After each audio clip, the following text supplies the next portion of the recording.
Hindi siya masyadong madami yung tao, mga preng.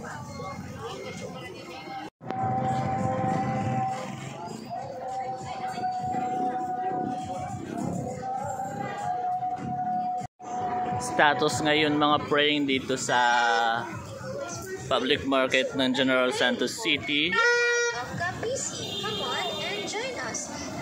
Yes, yung mga preng, shoutout sa lahat mga preng.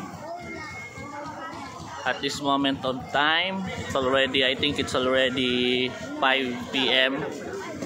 Yes, and this is the status here. TLG.